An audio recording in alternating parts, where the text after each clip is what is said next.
人开始原样照搬，想要找寻靠山，全部都怕落单，也跟着玩尽套路。但是就算你有了靠山，也没法告关，人际关系还得靠搬，迷信靠谱尿酸，没人怕暴露，所以套路离我远一点。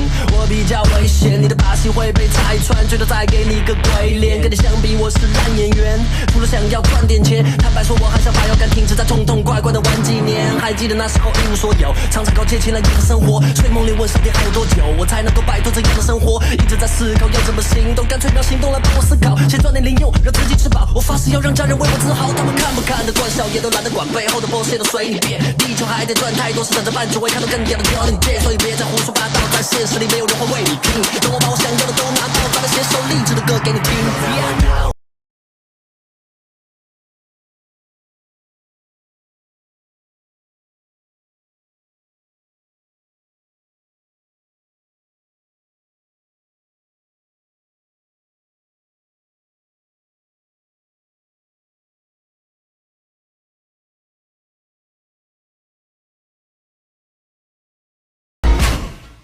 Greetings, warlords. I am Patrick Smith. Welcome back to Disenthrall.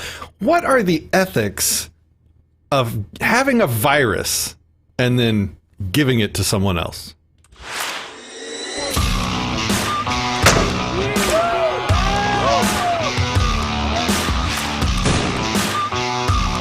He has a plan, she has a plan, and you get to pay for it regardless. The best way to get someone motivated is to stand for something strongly, deeply, passionately. Subscribe to Disenthrall. Do as you're told.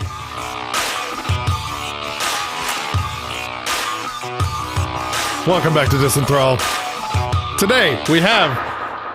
I don't even want to call you a special guest, man. It's just like you're Kason. You are the producer on the channel. Welcome to the show, my partner in victimless crime. How you doing today? I'm feeling fantabulous. And yourself, Patrick? How you doing?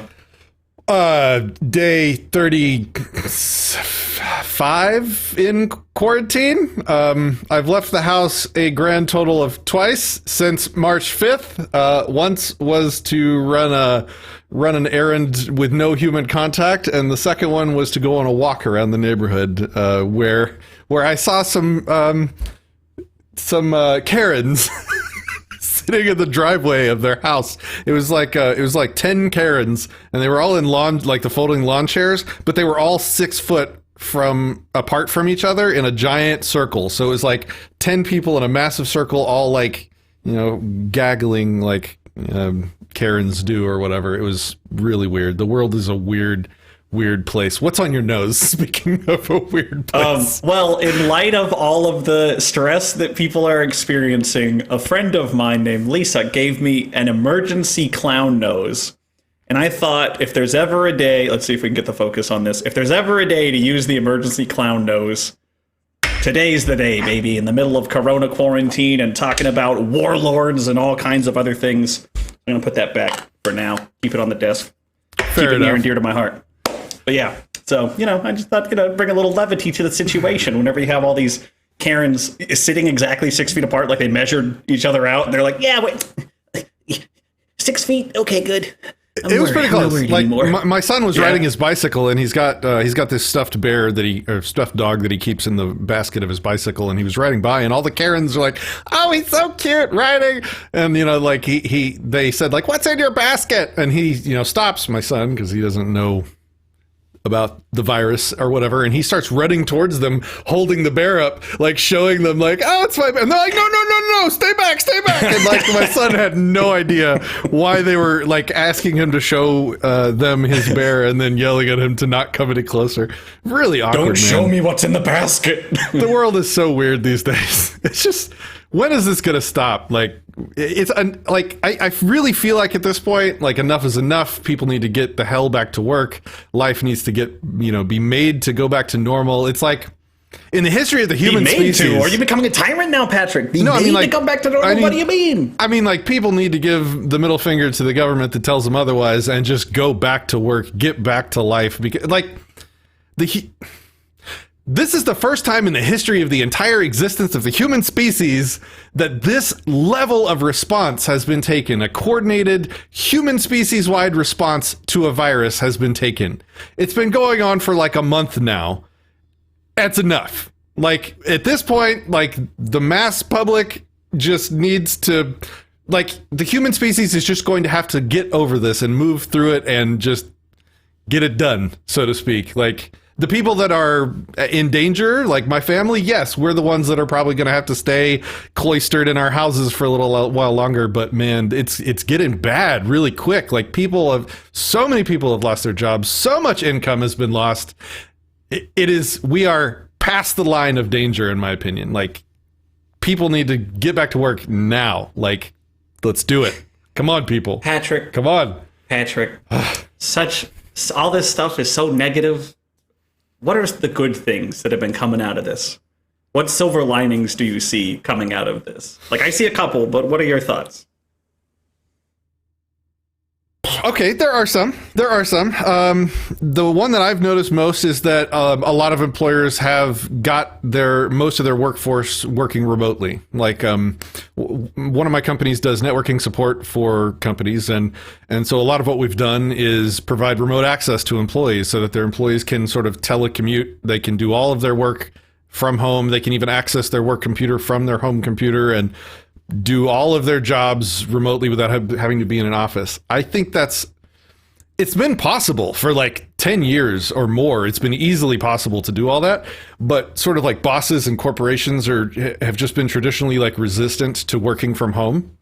So I think the silver lining is that it's going to like cause them to push through that and just like get over it a little bit. And like, maybe some of them will realize that remote working is totally fine, and you can, and employees that are responsible about it can be completely productive no matter where they are, which might like reduce this 9-to-5 thing that humanity's been stuck in for hundreds of years. It's like, okay, it's time. We need to be a little more flexible. We have the technology. Let's let people work at home where they can be, near their families and more comfortable or whatever. That's one. Do you have any? Like, I've got a couple more. Yeah.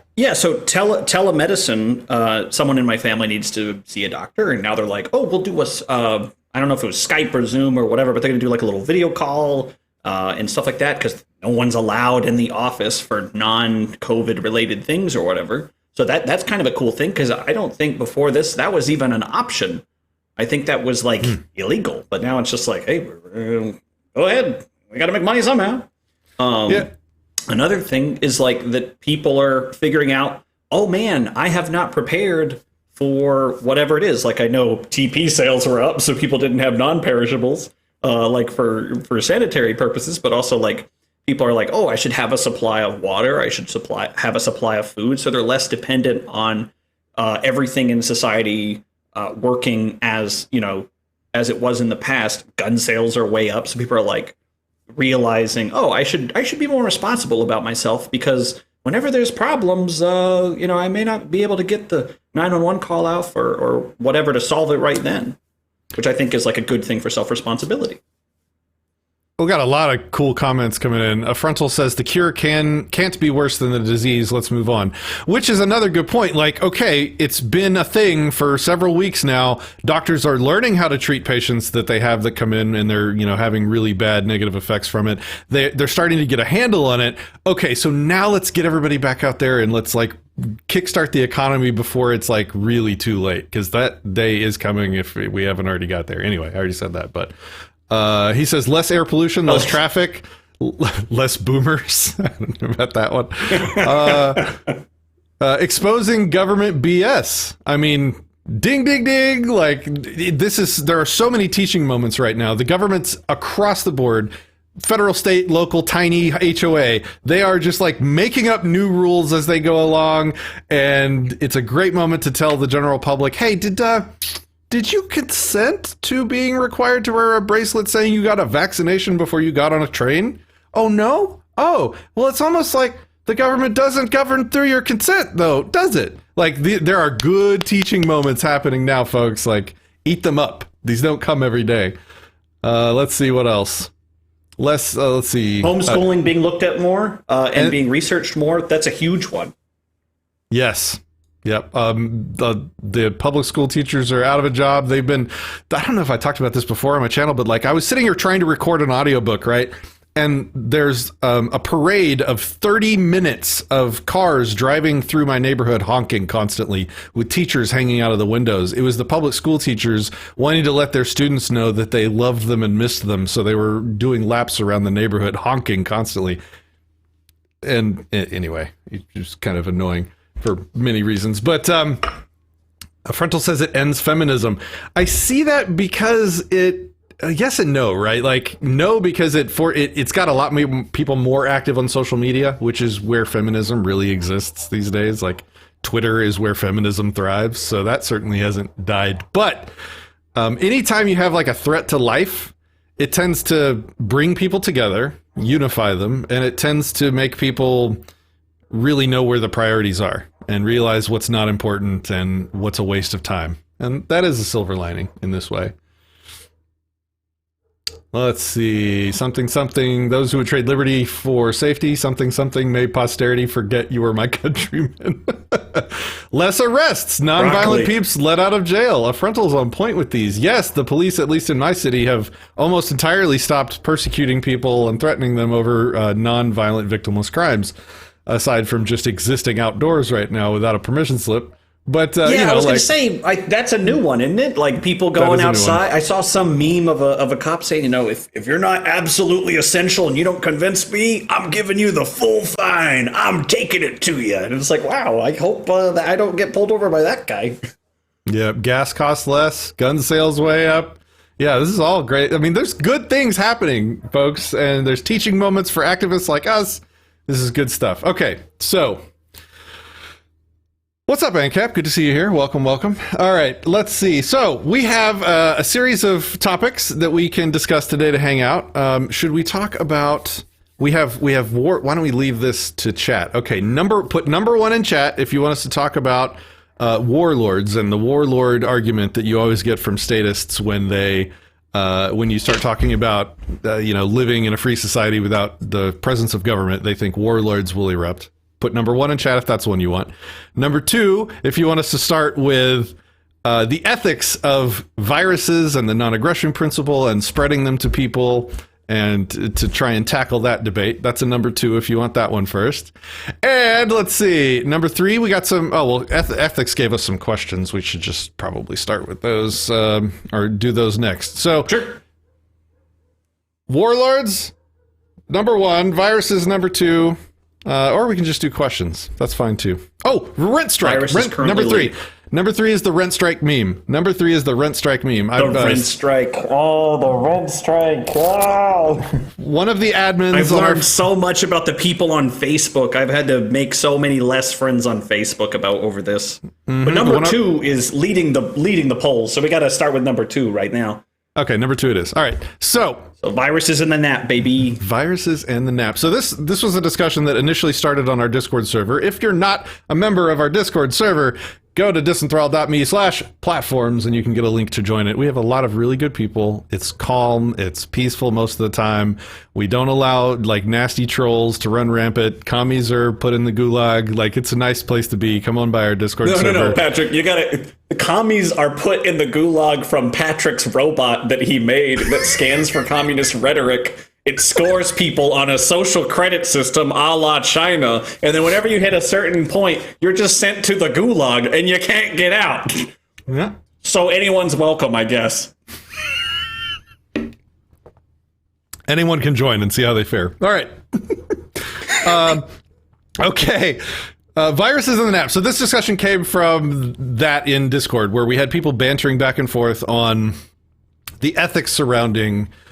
if you have, let's say, this, what do we call it? What do we call the virus?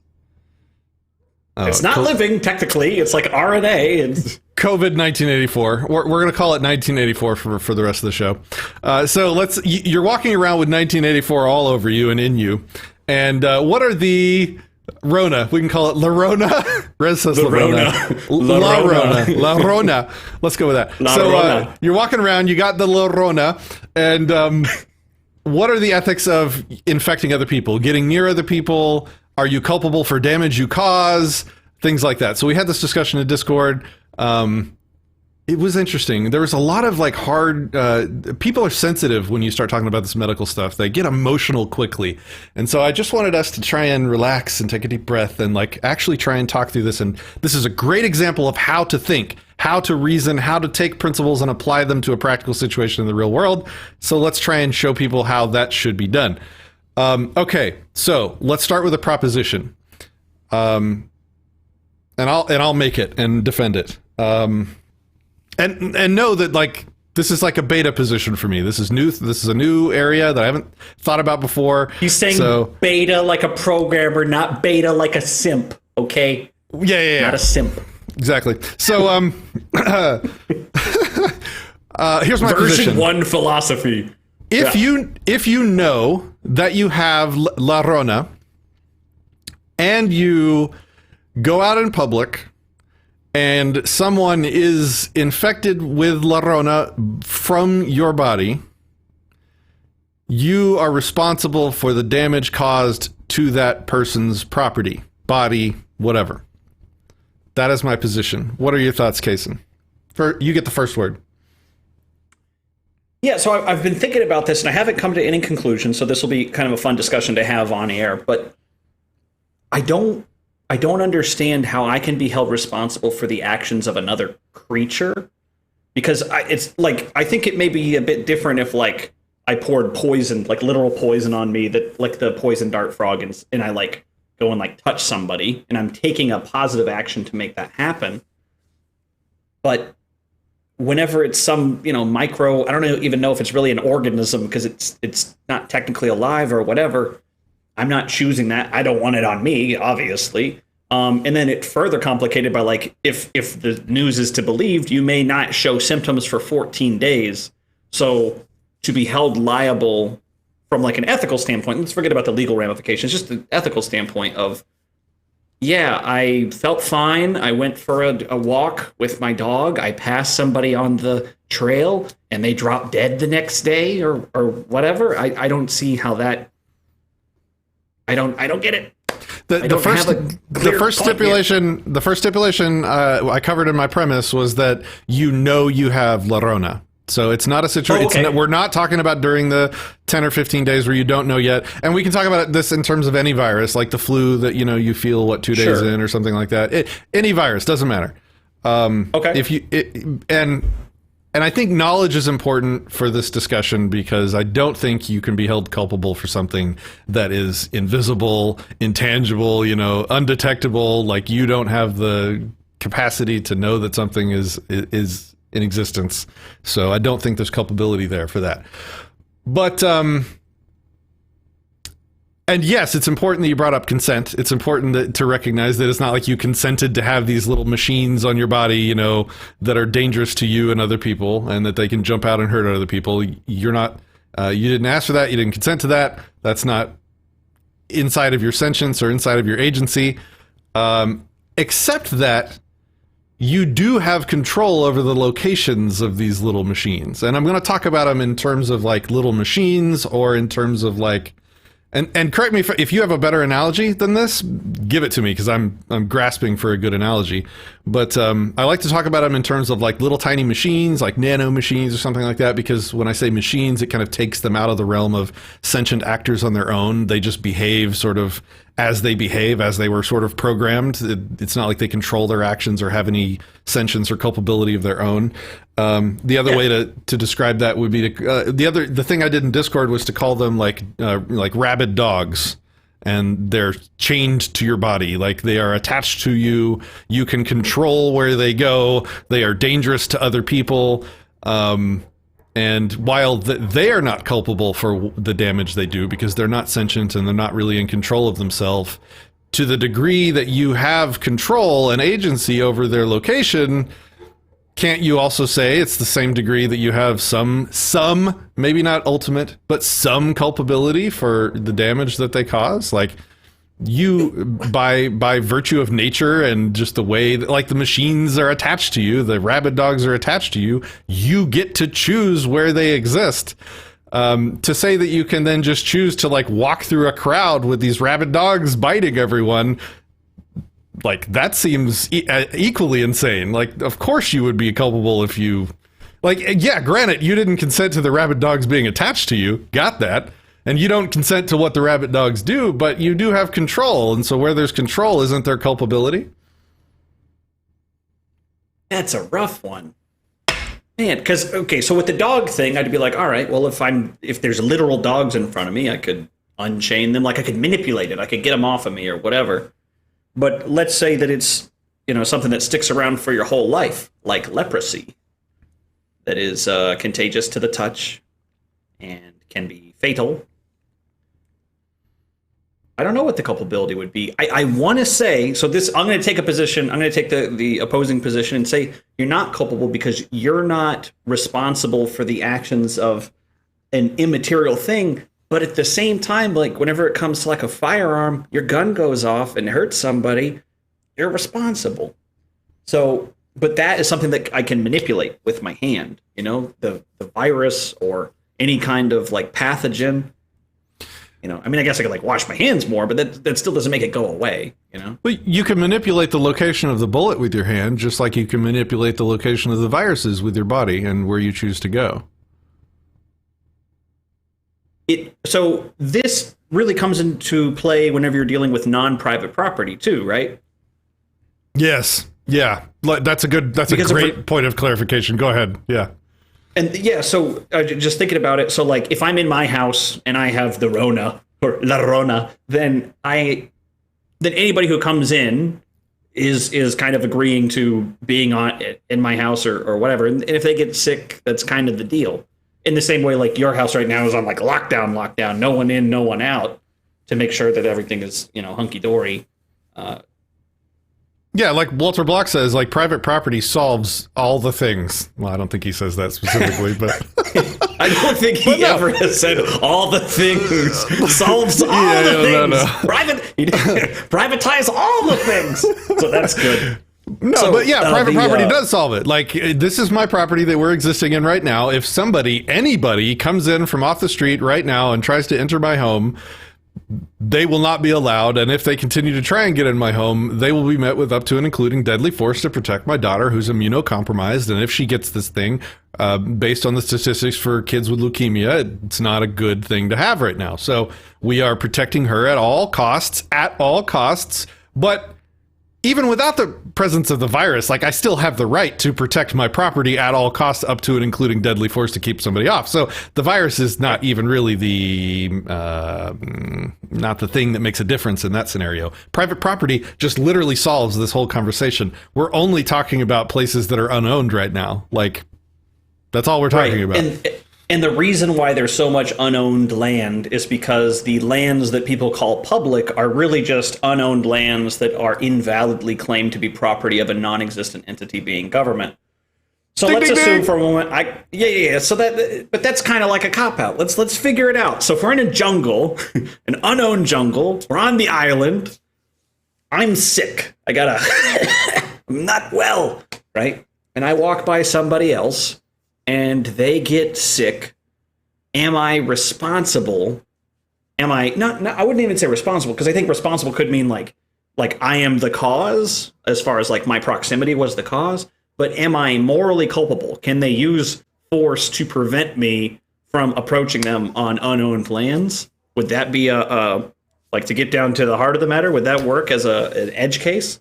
Yeah, but like, to really like steel man it up, let's say that rather than talking about a virus, let's talk about like you have lasers strapped to your body that you didn't consent to and you didn't put there and you can't remove, but they're lasers that are super strong and they're firing out in all directions from you, and they're dangerous. They'll burn people and cut them in half, right? That is the situation. Let's just like make it as severe as we possibly can. So you have these lasers. These lasers will kill people. That they will go where you go. And you decide to walk into a crowd around a campfire in the middle of the forest, and they all die and you get cut in half by the lasers. Like, who else other than you had the agencies to stop that from happening is a great question to ask. Like, literally, you are the only one that could have had any effect on the campfire of people getting cut in half by the death lasers attached to your body. Welcome to Disenthrall, ladies and gentlemen. So does that mean, let's say that was the case, the principle I would derive from that is that you have a moral obligation to help people not be harmed whenever you have the ability to do so. So if there's a man drowning in a pool and you can swim, wouldn't you also be required to save them? No, it's like because there's no other agency or sentience involved, it's like your property has acquired a new characteristic that makes it dangerous to other people.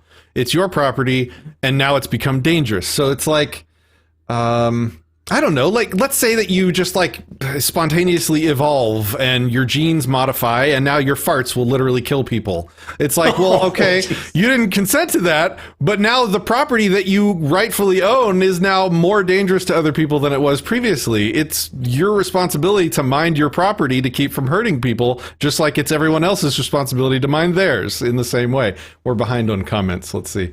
Every fart violates NAP. Breathe my poo. Do it. Your farts will kill people. Silent but deadly. Manette farts. Manette farts.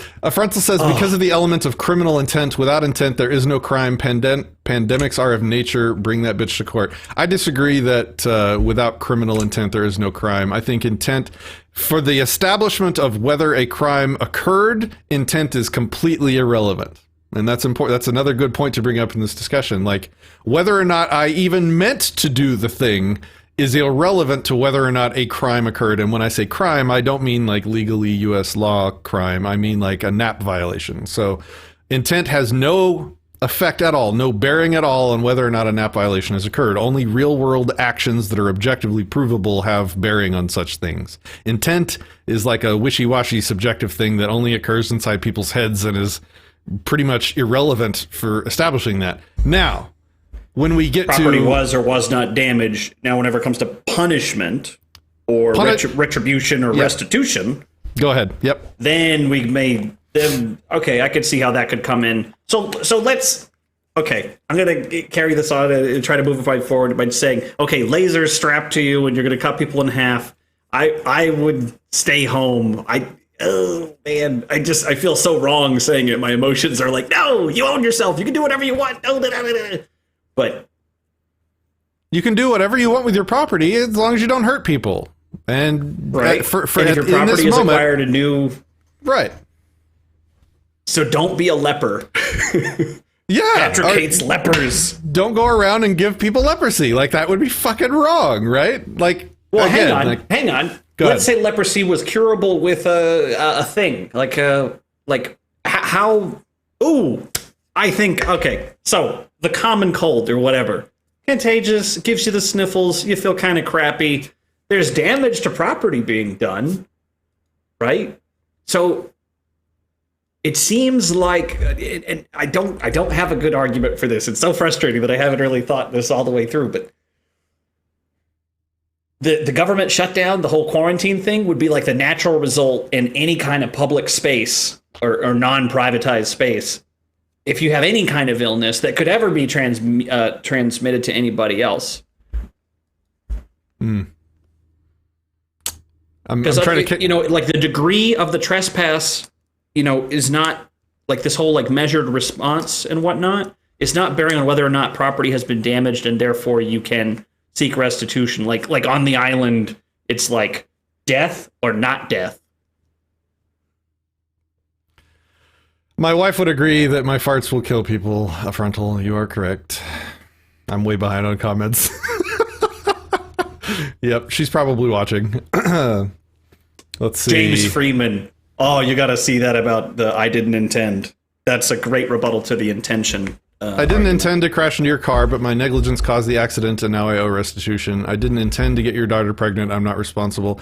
Yeah, and so like the car is a good example for the intent thing. Like, if you didn't intend to crash into my car, but you did, then you would definitely owe me for the damage you caused, even accidentally. But if it was found or somehow showable or provable that you purposefully crashed into my car with the intent to kill me, well, maybe the restitution or maybe the damages or maybe the, I don't want to use punishment, that's the wrong word, but I just finished Walter Block, Defending the Undefendable 2's audiobook, and he's got a chapter where he talks about the death penalty, and when he says like, okay, if we had a machine that could literally suck the life out of one person and give it to another, dead body and bring it back to life, and he was talking about the death penalty, and he was like, okay, if a murderer kills somebody, then it would be perfectly just and libertarian to grab the murderer, shove him in this machine, suck his life out, and basically return the life to the dead person, to like take what was stolen from the dead person and give it back, even at the expense of the murderer. And then he says, but in other crimes, what we do is like, if a thief steals $100 from somebody, well, the first thing you do is you take the $100 back and you give it to the person you stole it from. And then you generally in like common law would then allow the victim of the theft to do what the thief did to him and take an additional $100. So it's like, not only do we restitute the damages, but, by virtue of, I guess, reciprocity, if the thief says it's okay to take $100, well, then the victim can then extract $100 from the thief as sort of, so like, it's like 2 teeth for a tooth, I think is the saying, right? It's the way that you prevent punishment. And so, I think intent would be involved in that as well. Like if it was an accidental or crime that was not negligent, it was just an accident, shit happens. Like, then maybe you just do 1 tooth for a tooth. But, if the intent wasn't there, or if it was, or if it was malicious or negligent or something like that, then, 2 teeth for a tooth. What do you think? So as far as like, what would I want, or what is the particular question around it? I mean, have we reached a conclusion that we both agree on? Do you agree with my premise now, or do you still disagree? No, I think it's more emotional than anything, because I don't want to, like, as far as the damage on the Rona or anything, because it to me it seems like that would become, there would be no way, because diseases are a fact of life, like getting sick is a fact of life currently. Now, if there was a way that could be eliminated, I don't know. Thanks a lot, Adam and Eve. You really goofed it up for all of us. Now we got to think about what we're going to do whenever we get sick. But as far as like, gosh, the cold is damaging your property. Like I was thinking of like trespass. So someone can like break down your door, and that's like a kind of trespass. Someone can also walk on your lawn, and that's a kind of trespass. 2 different degrees, but they're both trespass. And it's like a binary proposition of, is there a property violation occurring? Yes or no. And then there's like, if yes, how bad would you aesthetically decide it to be? Somebody breaking all your windows and, cutting a hole in the roof and diving in is probably worse to you than somebody walking on your grass, until you find out that you were growing the cure for cancer on your grass and that mushroom won't grow again. And, so it's like a subjective thing at that point, personal aesthetics. So I still am undecided. That may have to be one that we got to come back to. I'm happy to come back to it. I'm fascinated by the edge case it presents. Okay, so that was number 2. Number 1 was Warlords. Warlords, baby. Or should we give them another chance? Should we give them another pick? Warlords, right. Or yeah, sure. Let's on the Anarchy channel talk about voting. Okay, everybody, here comes your vote. Get your ballots ready. Number 1, Rent Strike meme. Number 2, Warlords. Your property ends outside of your body, says Jordan Carter. Explain. All right, I'm changing the numbers in my head. Everyone's going to be terribly confused. All right, number 1 was 666. Okay, good. 666 means this one. Okay. Oh man. Okay, so one of the admins on the Disenthrall page posted this spicy little meme that made many people laugh, and a Vermin Supreme supporter was offended, as well as a bunch of the libertarian socialists. I think they reposted this and then we'll switch it over a bit so we can see the comments if we're looking at the comments here. Yeah, so the chat is. The chat's overlaid. There we go. Yeah. Yeah, so this was reposted on the Libertarian Commies page. This was like one of the guys running for the top position in the Libertarian Party reposted this, and posted a picture of my face and said that I basically said that I'm threatening violence against people over their political positions. It was a big brouhaha. Is Vermin a commie? I don't know specifically because he's never answered that question for me, but his entire campaign staff are libertarian socialists, and he headlines events for mask-wearing Antifa. So that's all I'll say about that. But anyway, so this meme was posted and a debate ensued where, let me just read some of this and then we can kind of get into it. So the meme says, we should get together and organize a rent strike. How about you take a, and so this is like a chick texting her boyfriend, we should get together and organize a rent strike, and the boyfriend texts back, how about you take a ride in the chopper, commie? So it's like not even a really good meme, it's just like a little chuckle meme, whatever, you know, it's just a joke. It's a chuckle meme, dumb cartoon, whatever. I didn't post this, one of the other admins on Disenthrall did, even though many people have accused me of posting it, whatever. So this guy says, no, you can't just renegotiate terms of an agreement due to changing conditions. So he's framing rent strike as a renegotiation of a contract. That's the core of the argument from this guy's side. And I basically said, okay, a rent strike is not a contract. Renegotiation is a broken contract, a violation of consent and property, followed then by a demand for a new contract. He says, he brings up intra-deals. Intra-deals is basically a concept usually when like one or both sides of a contract find that their agreement is sort of untenable, either because one of the people can't continue paying or the supplier can't produce what he's promised in the contract to provide, and so they agree to renegotiate the contract. And this can be voluntary and involuntary. Like if I contract with you, Kason, and I agree to pay you $100 and you agree to send me pictures of bananas, and okay, and at some point, like, I don't have the money I agreed to send you, yet you've already sent me pictures of bananas, I've broken the contract. Now we're in a situation where I have sort of defrauded you, and I owe you money because you've already provided the product, but I'm like, look, I just don't have $100. So what we might agree to do between the two of us is say, okay, let's sign a new contract and say that you'll give me $125 next month instead of the $100 that you would have given me. We'll just make a new contract with new terms, and maybe I'll give you less banana memes until you've paid it back and until you've paid the $125 or whatever. So we sign a new contract. That's called an intra deal. Oh boy, here it comes. Put me live, baby. Put me live. Oh, I thought you were live. Sorry. This one's on the house. This one is on the house for you. God. There you go. All right, continue. Intra deals. So yeah, that's an intra deal. It's usually a situation where a contract is about to be broken or a contract has been broken. Okay. Go ahead. And people renegotiate, and that happens. It literally happens. A rent strike, however, is when a group of people collude together against a landlord and stop paying rent.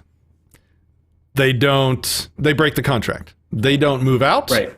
They continue occupying the property that they contracted to occupy, but without paying for it. That's a rent strike. It's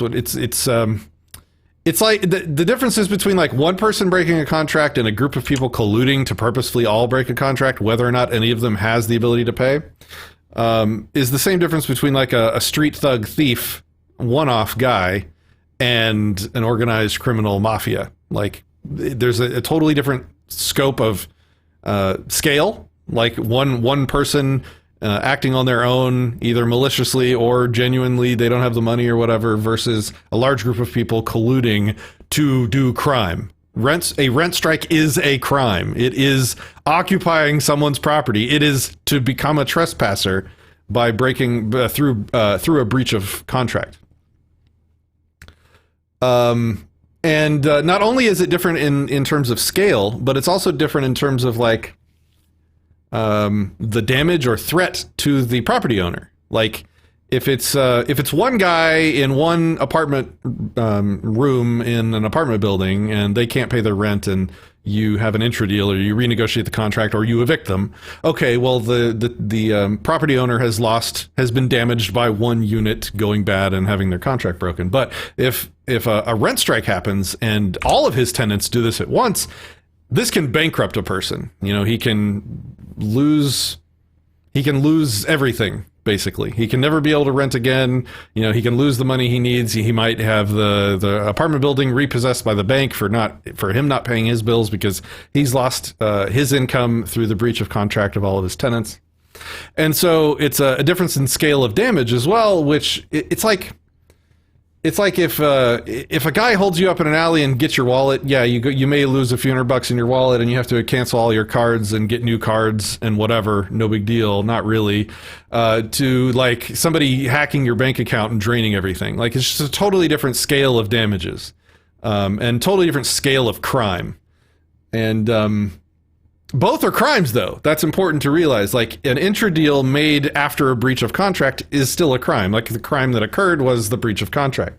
Now, if it's an intra-deal before the breach of a contract, like if people just renegotiate, that's fine. No crime committed, fine. Intra-deal, all good. No consent violated. People can always, voluntarily renegotiate contracts or whatever.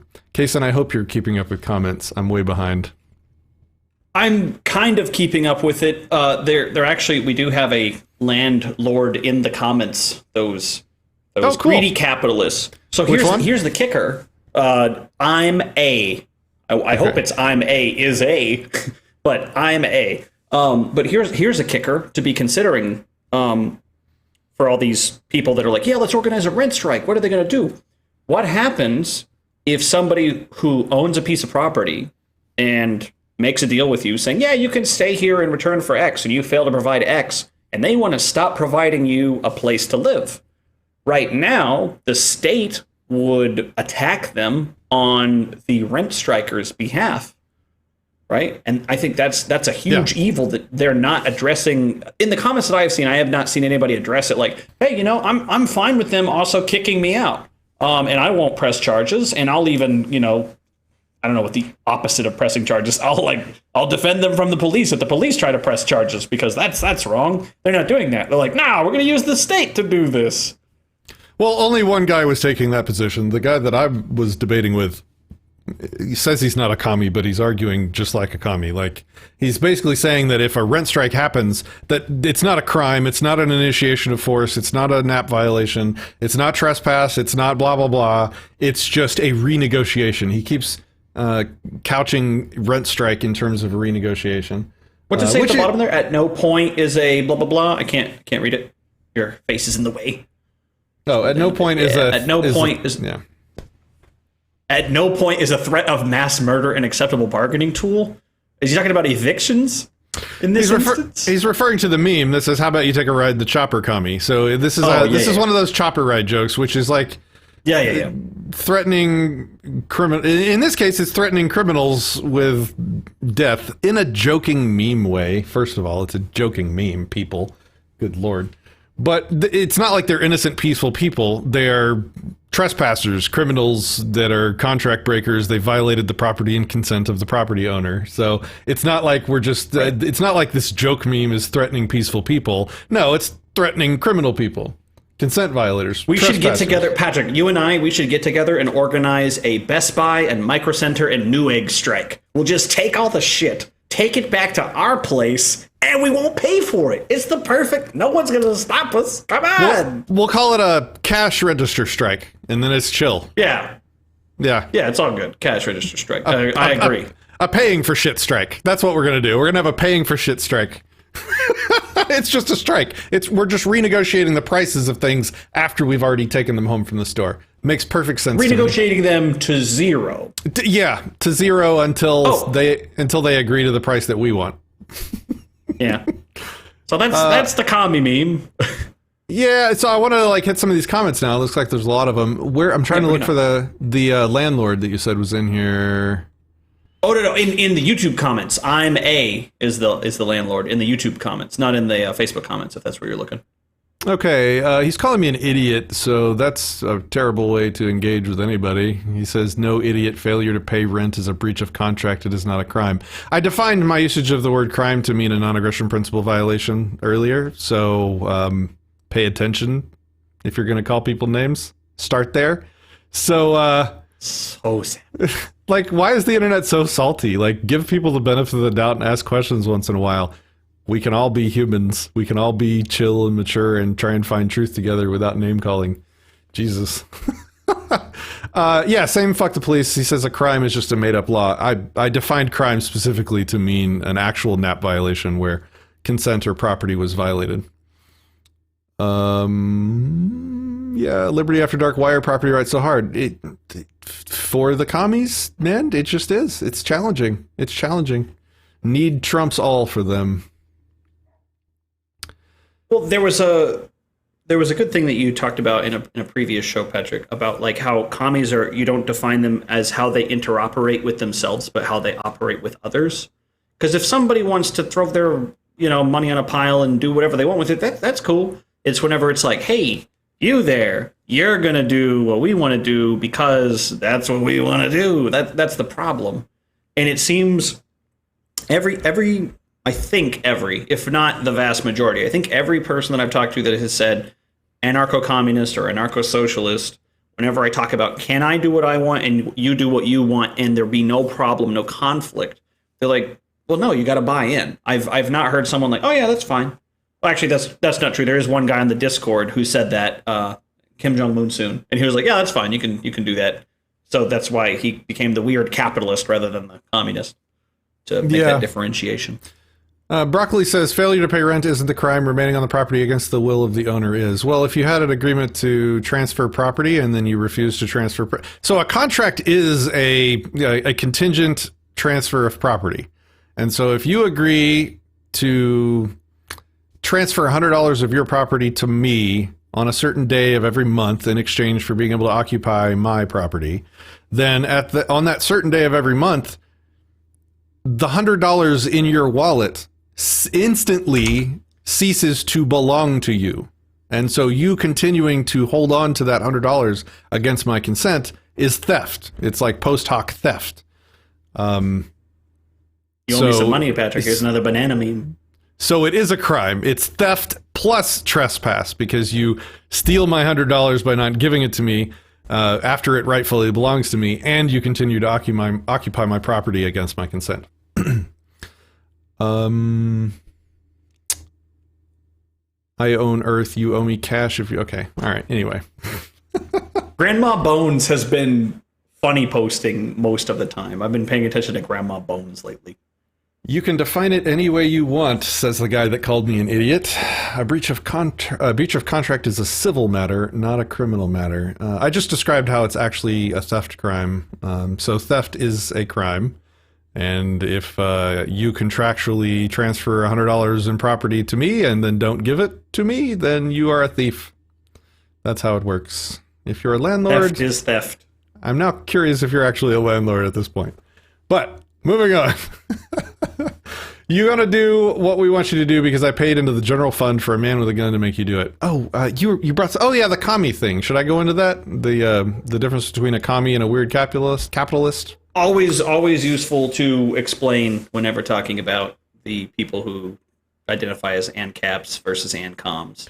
Because that group on Facebook is so toxic right now. ANCAP versus ANCOM. It's very, it's applicable to this meme too. So like the libertarian socialists and the commies and the Libertarian Party are saying that it's perfectly possible to coexist together under they're calling it bottom unity. This exact meme and this exact controversy is exactly why bottom unity is a dangerous bit of horseshit. So you cannot coexist with people that do not reciprocate property rights. Full stop. That is not it's one of two things, and this goes to the definition of a commie. So if somebody is calling themselves a communist and they form a commune and they get together with other communists and they all share each other's property and they live according to the principles of communism inside their little town, and next to their little town is a guy that isn't a commie and doesn't subscribe to those principles and owns some piece of property, what makes that group of people actual communists is not how they interrelate to one another. It's how they relate to the people outside that do not consent to those rules, to those principles.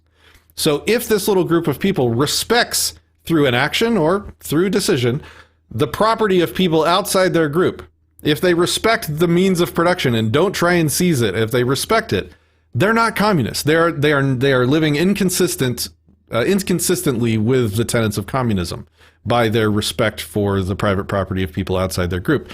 Which is fine. Those are the type of commies that you can coexist with, because they're not actually communists. They're just weird capitalists that want to share their property and leave everybody alone. Fine. Do that. Do your thing. That's all good. I don't think you're a consistent communist at all. I wouldn't even call you one. I would call you a weird capitalist. Okay. But it's how they relate to the people outside their group. So if they then attempted to steal or seize the means of production from the property outside their group when they needed it or wanted it, then they're actually communists. Then you cannot coexist with them. They are a threat. They are a danger. You need to, protect yourself and deal with that properly, and certainly not unify with them in any kind of public or political effort.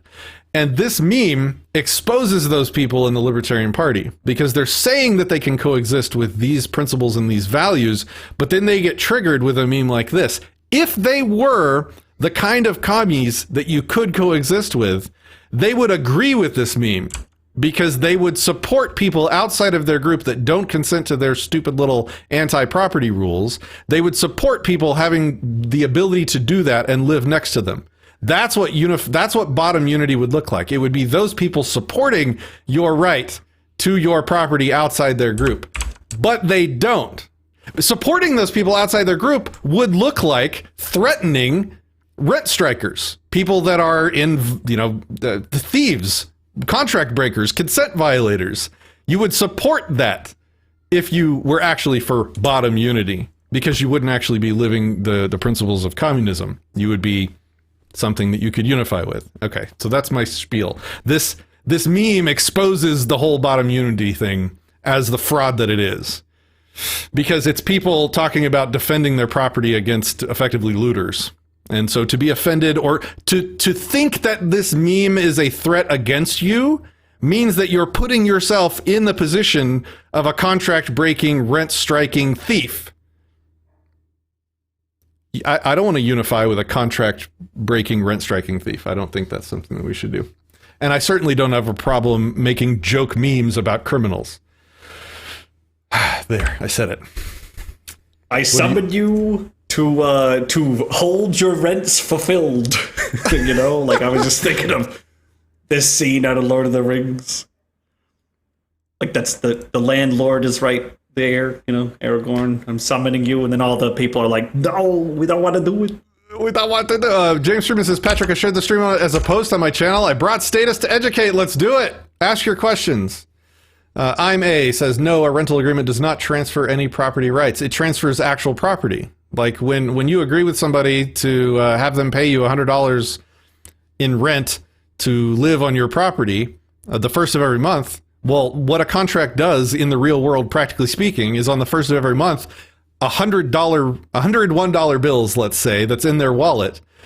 All that happens is that the highest claim to ownership of those $100 bills transfers from them to you.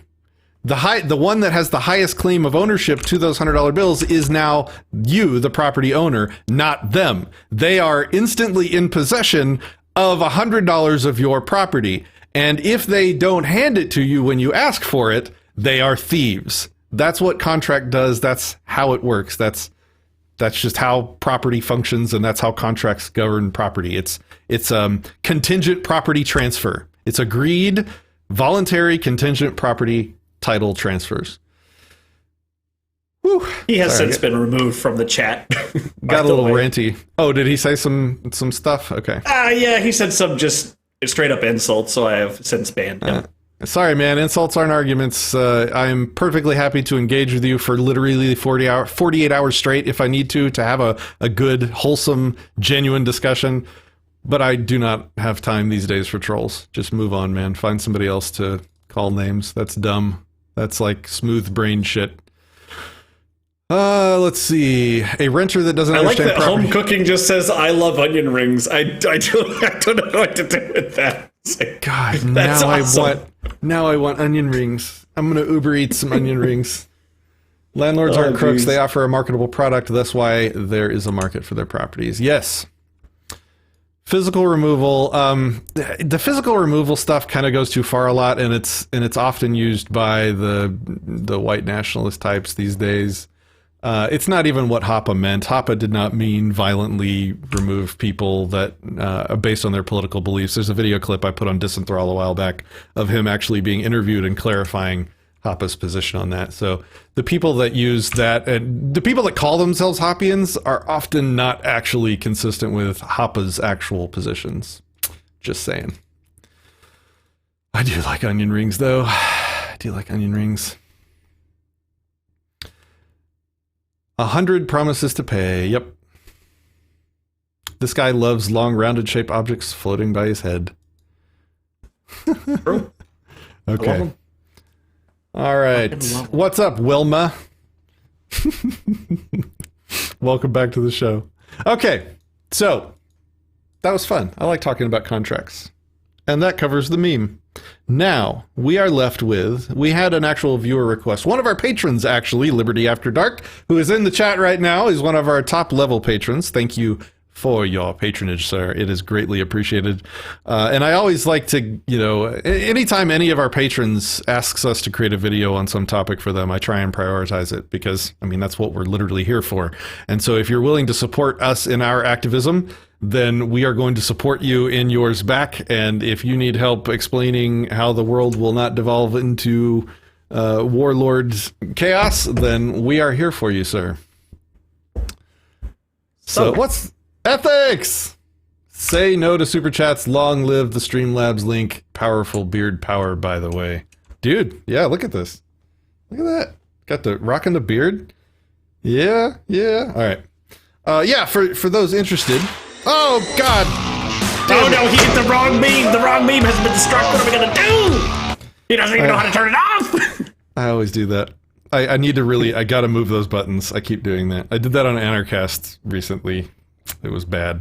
Those are the links I was trying to share with you. If you want to get a question and support the show, that is the way to do it. The Streamlabs link at the top will make sure most of the money goes to us. If you use the YouTube Super Chat, we will still get 70% of your money, but Google will buy themselves a steak dinner with the rest. So there is that. All right.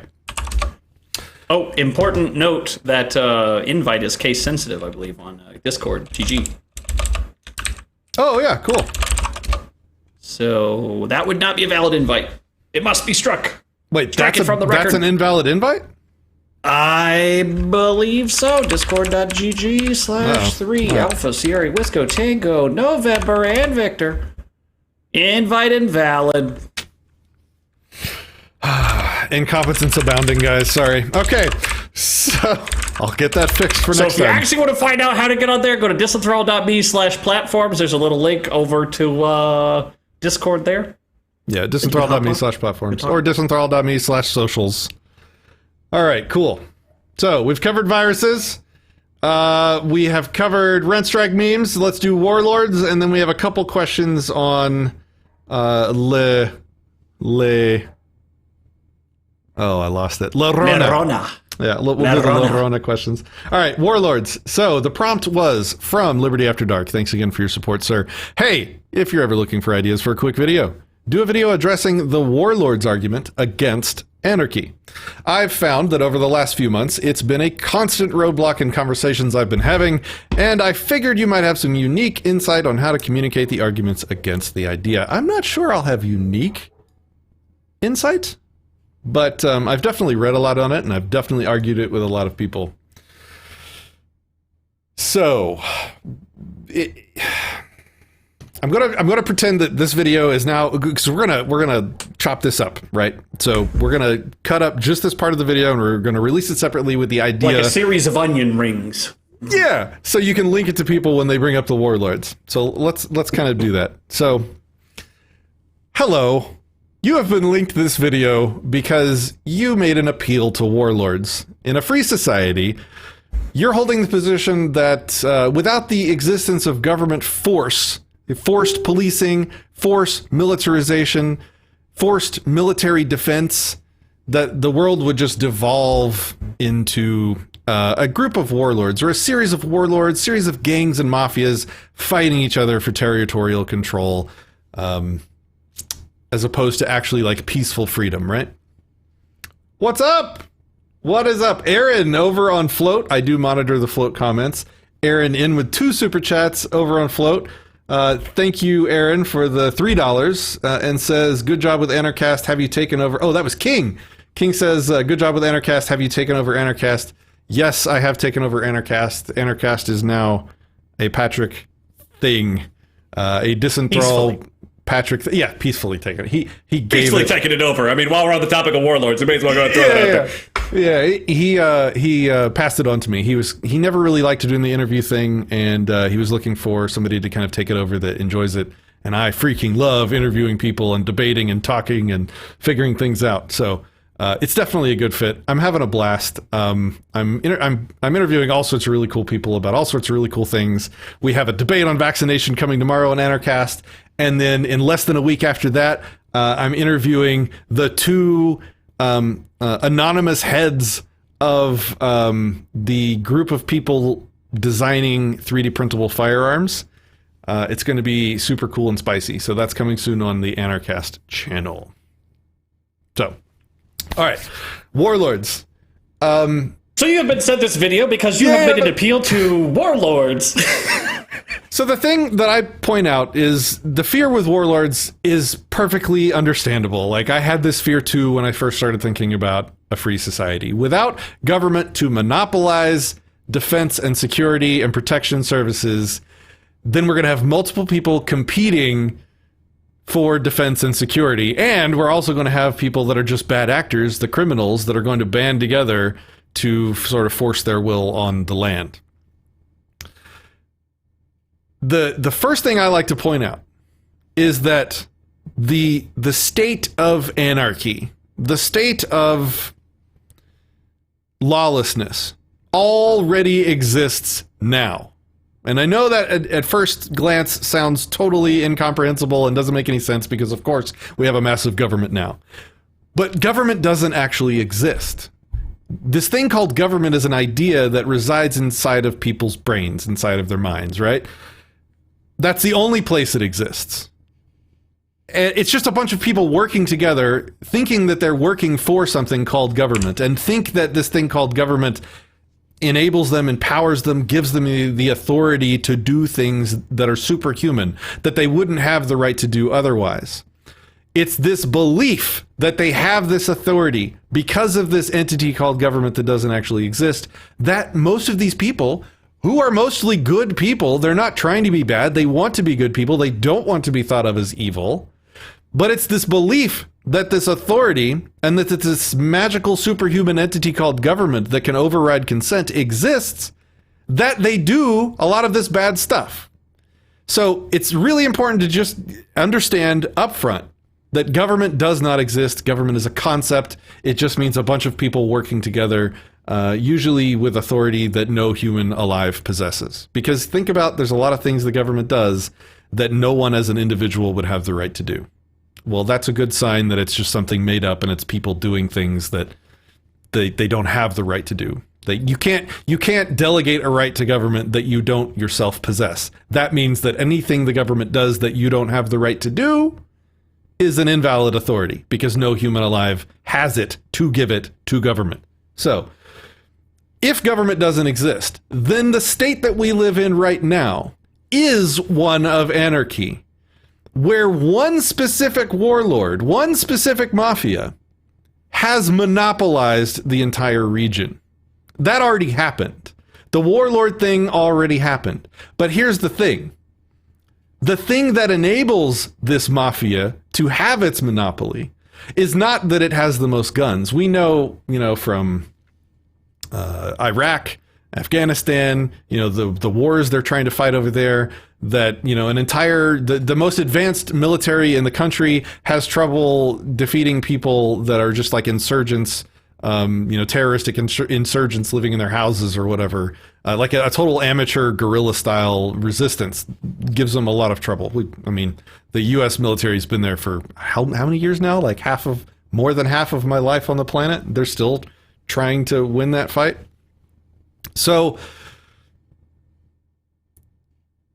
if people did not have this superstition in government, if this belief in government and the rightful just authority of and in government did not exist, the mafia that is currently in monopoly control of this area would not maintain that monopoly for long. They would be taken down. It is through the belief in the just authority of the government that this mafia has won. If a group of people does not, if a gang member came up to you in the street by themselves, let's say, and said, I demand that you give me, 30% of the money in your wallet right now, a lot more people are going to resist and say no and give them the finger than would had they thought that gang member was an IRS agent claiming that you owe them taxes. It's the exact same action taking place. An IRS agent says that you owe them taxes, and if you don't give them taxes, they're going to accost you and jail you and threaten your life. And a gang member points a gun at you and says, if you don't give me your money, I'm going to threaten you, accost you, maybe I'll abduct you and ransom you, maybe I'll just shoot you, whatever. Both people are threatening you if you don't transfer their property to you.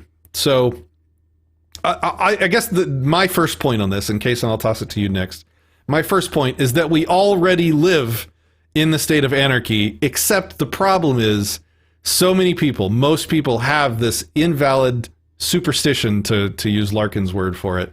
They've got this superstition in their head that the authority of this mafia is just and right. And that is what allows them to exist. If people didn't have that superstition, they would resist in so many ways that it would collapse.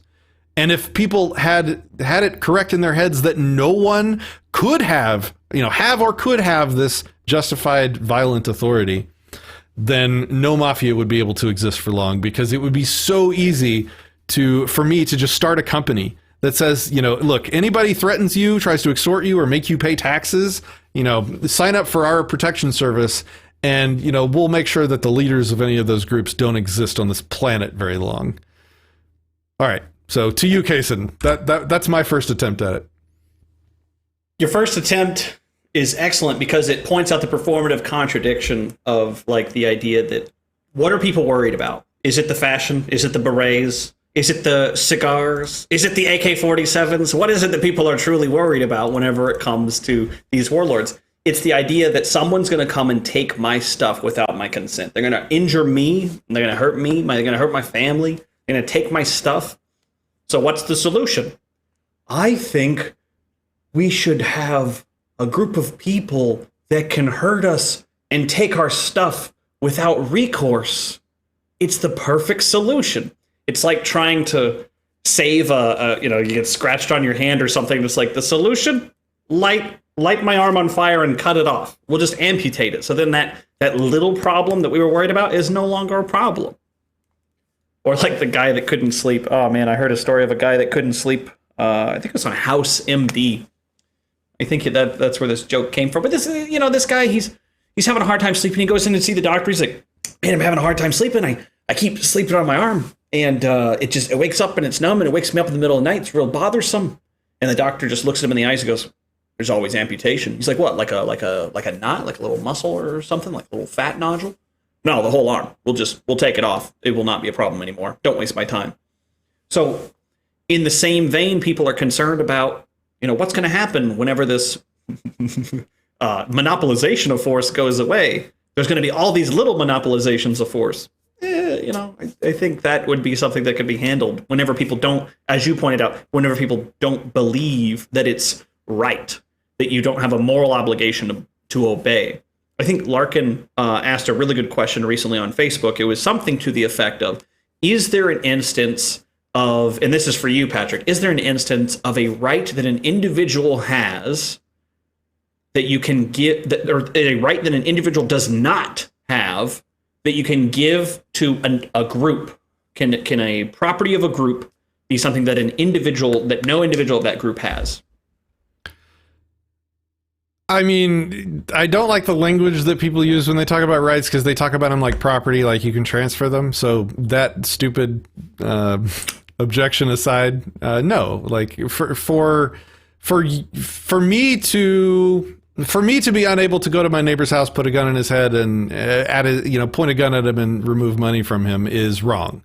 So if you and I got together and both decided to go to my neighbor's house and point a gun at him to get money, and my neighbor says, no, I don't want you doing that, and I'm like, sorry, man, like there's three of us, you said no, and the two of us said yes, so now we have the magical justified authority to threaten your life if you don't give us what we want. Like, let's be clear, we're going to build a road. It's valuable, okay? He should have did what we asked, And you're going to drive on the road, so just cough it up. How do you not want to get to your school to work on time? Is that what it is? That's not how morality, that's not how ethics work. Like, the two of us can't get together and invert right and wrong. Just by virtue of outvoting you, we can't make something evil into a good. Just doesn't function that way. And so there is no distinction between 3 people voting and still not being able to override consent to 100 people voting. Like, my HOA couldn't right now get together and outvote me and suddenly gain the right to cost me to steal my money. Like, they just can't do that. And 1,000 people, like, there is no difference, and the number of people is not a factor. It's not like once you magically hit 1,001 people or 100,001 people, like, boom, now you can invert morality. That's not how it works. It's either wrong in all times, in all places, no matter what, or it isn't. It's just basics 101. But I like being inverted. Okay, well, I mean, we voted and say it's okay, so I guess that's fine. That was the joke. I just had to get that out there. Okay, right, so what else is on our docket? No, what are the questions that we have about Warlords? What do we got? I want to go to Liberty After Dark first, because this was his question for us, and see, like, how was that sufficient? Is there some other rebuttal or retort that you get that we can talk about? I'm happy to discuss it. He says, we have it better now. Yeah, go ahead. No, go ahead. Yeah, so I just read his comment. I usually hear, well, we have it better now than under some random warlord, which I think is similar to saying, whenever you're talking about slavery, well, it's better to be owned by this guy than that guy because this guy beats us less, and that's good. And this guy would have beat us more, so we should be grateful for the glorious imposition that is not being weighed upon us, that our shackles are light and do not wear us down. I just got done listening to Atlas Shrugged. Again, not my first time, okay? Just because it's such a masterwork. But in it, John Galt is talking to Mr. Thompson, who's the head of the state. And Mr. Thompson, things are falling apart, and he goes, hey, John Galt, we really want you to help out our economy. We want you to become the economic dictator of the land. Can you... Oh, spoiler alert, by the way, here we go. And he says, I can give you anything you want. I'm here. You're a businessman. You probably like to make bargains. Let's make a bargain. And John Galt goes, okay, sure. Let's make a bargain. This is not a verbatim thing. This is not how Ayn Rand writes. This is just how I interpret it. Okay, sure. Let's make a deal. I'm always open to a deal. What value do you have to bring to the table? Mr. Thompson then goes, I can print you money, money that I would have to create. I can give you jobs that I would have to restart. I can have people do what you want, people that I have to save from starvation. I think you're forgetting where you are. You can't leave this room without my help. There's armed men outside, and without my permission, they could keep you here forever. You could starve to death in this room. And he goes, you're absolutely right. You're absolutely right, Mr. Thompson. You can do that. You do have the power of a gun over me right now. See, John, we can come to an agreement. We can make a deal. No, we can't. You still have nothing to offer me because you cannot offer me my own life. I don't consider the removal of a negative to be payment in full. In the same way, whenever people make the gradation argument of, man, we have it so much better here in the U.S. because of things like the freedom to assemble. As long as it's less than 10, as long as nobody's sneezing out in public. We have freedoms in America. We should be grateful for them. because it's so vastly different than what would have been had we lived in Somalia or some other state.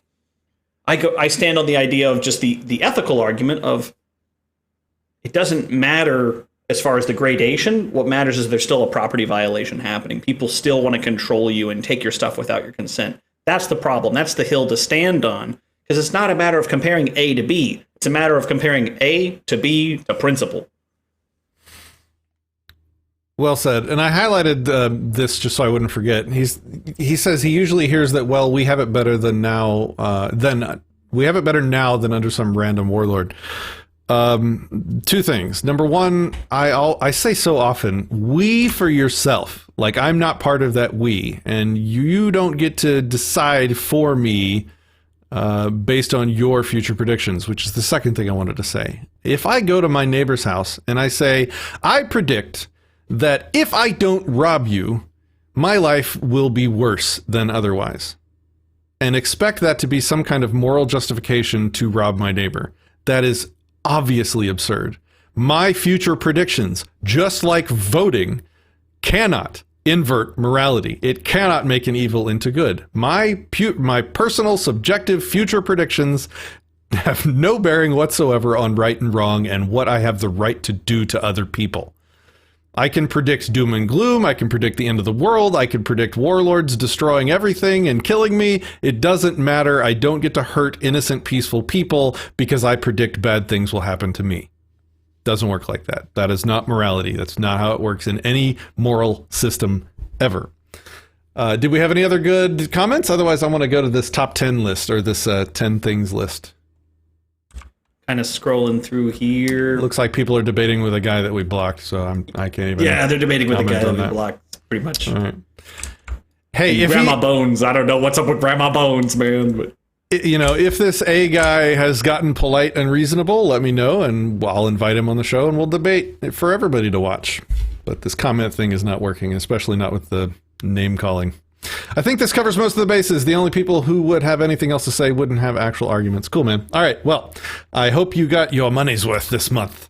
But with that said, this chick named Emily Sandblade made a list of top 10 ways the Mafia is better than government, and I thought it'd be fun to go through them. I disagree with some of them, so this might make for some good conversation. I'll start at 10 and we'll go up from there. Number 10. The number 10 way the Mafia is better than the government is the Mafia has a sense of honor. If they say they'll do something, they'll do it. Unlike the state that can never keep a single promise. I don't know if that's, I don't know. Argument from incompetence? I don't know if that's a logical fallacy. Number 9. The Mafia code of conduct is simple and clear, unlike the millions of rules and regulations of the government. I mean, that's true. The Mafia code is pretty straightforward. It's terrible, but it's pretty My entire experience to Mafia information is like The Godfather and Batman.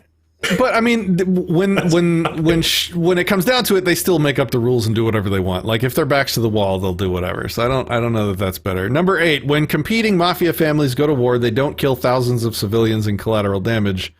War is the health of the state, but for the Mafia, it is bad for business. I think that's valid. I mean, they do kill civilians, but usually not purposefully at all, right?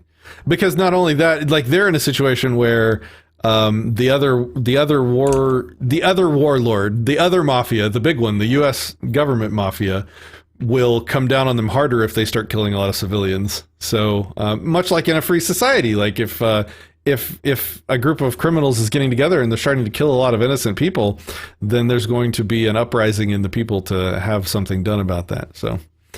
Number 7, instead of conducting the war on drugs and the American people, the Mafia is perfectly happy to peacefully provide quality products to those that desire them. Not always. Like, they don't have strong quality control. Like, that, it's still a black market situation where it's unreliable and violent and dangerous. I'm not sure on that one. I knew a guy, whenever we were down in Acapulco, we were riding in a taxi cab, and he was talking about a couple of these buildings that have been shut down for a long time because as we're driving by, he's like, oh yeah, I know the owner. And he was told by the Mafia to sell the buildings to them, or that they were going to run their operations out of his, office buildings. And he didn't want to do that. So he just closed them and turned tail and ran. And no one's been willing to open it up since, because the Mafia still wants to operate out of those, buildings. Mm-hmm. Number that's 6. Not peaceful business. Number 6, when you buy protection from the Mafia, you actually get protection. That is not always the case. It depends on their motive in the moment. If a better offer comes along, your protection will evaporate. In fact, they might turn on you pretty quickly if they think they can make some more money. Like, I think this is like some kind of idealized Hollywood mafia that these rules are for. The actual mafia is not near this honorable. Number 5, the mafia's protection is much less expensive than the state. The mafia wants 10 to 15% of your profits, but the various levels of government want 40 to 50%. That is also not true. Once the mafia has you under their thumb, in terms of owing them money, the interest rates that they charge on the money that you owe make sure that you're never able to pay off the loan. And once they get you to that point where you can't make your payments and you're sort of in default, that's when they basically take over your business. And so they will take up to and including, 100% or 99% of your profits. They will take as much as they can to where you continue running the business, and it all goes towards paying back your loans that have an interest rate so high that you can't do it. And eventually what they'll do is it'll get to a point where they'll be like, all right, well, you can't pay for any of this anymore. So we will forgive the entire debt in exchange for the title to your company, plus you have to stay on at the company and work for pennies. And so you lose ownership of your company, and you sort of become an indentured servant that never gets free. So number 5 is pretty wrong. This is sad. This is a sad list. Mafia's, the government is a mafia on its own. Like, if you don't give them a large percentage of what you make, they will fucking kill you. It's the exact same thing. Unlike the state, the mafia wants your business to succeed. I can think of a million ways that's not true. They know that ruining your business means you can't continue paying for protection. This is also false. If the mafia ruins your business, they will, like I said, they'll swindle ownership of it from you and then keep it open as a shell company to launder money through. They don't give a shit about your business unless it's making them a crap load of money. They would just as much, maybe even more so, rather have a shell company for money laundering. Number 3, the mafia won't keep you from... I thought I was going to agree with some of these. I'm not really. All right. I'm just keeping it light. Okay. This got kind of dark. Light with the emergency clown nose. Got to make sure you have one of these handy whenever things get weird. Yeah, this is definitely more of a joke than an actual comparison. Number 3, the mafia won't keep you from having a gun to protect yourself and your family. The state prefers that you be disarmed. The mafia will gladly sell you the means to protect yourself. I guess. Maybe they got one here. Number 2, the state wants to regulate what you do in your bedroom. The mafia will gladly sell you whatever you need to enhance your enjoyment. Yeah, they'll also take pictures of you doing it and blackmail you. Number 1, members of the mafia have a great sense of style and are much easier on the eyes than IRS agents. Okay. They won that one. They got that one. I guess if you're watching Peaky Blinders. Let's see. Bastiat quote in the chat: when plunder becomes a way of life for a group of men in a society over the course of time, they create for themselves a legal system that authorizes it and a moral code that glorifies it. That is, I didn't realize it, but I kind of said that exact thing that Bastiat said with a lot more words earlier. Like, we are in a state of anarchy, except that now, because of this belief in the superstition in the just authority of the major mafia that won the fight, they have just created a legal system to authorize and to make it moral and just, that they do it. And a moral code that glorifies it is perfectly represented in the police worship. The police can almost do no wrong. And when they do horrible, evil things, people still defend them as heroes just doing their gerbs. They've got a hard job, and sometimes they make mistakes. And whereas a criminal, a criminal's doing a hard job because things were made illegal. Maybe they're trying to operate in the black market, and they have a hard job too. But when they kill somebody, they're evil and vile, and the government drops, anvils on their heads. Is there a point in talking about the difference in what they do with the money on behalf of who they stole it from? Is there a point in talking about the difference in what they do with the money? Okay, so the Mafia would extort money from somebody, and the Mafia does a lot of charity work.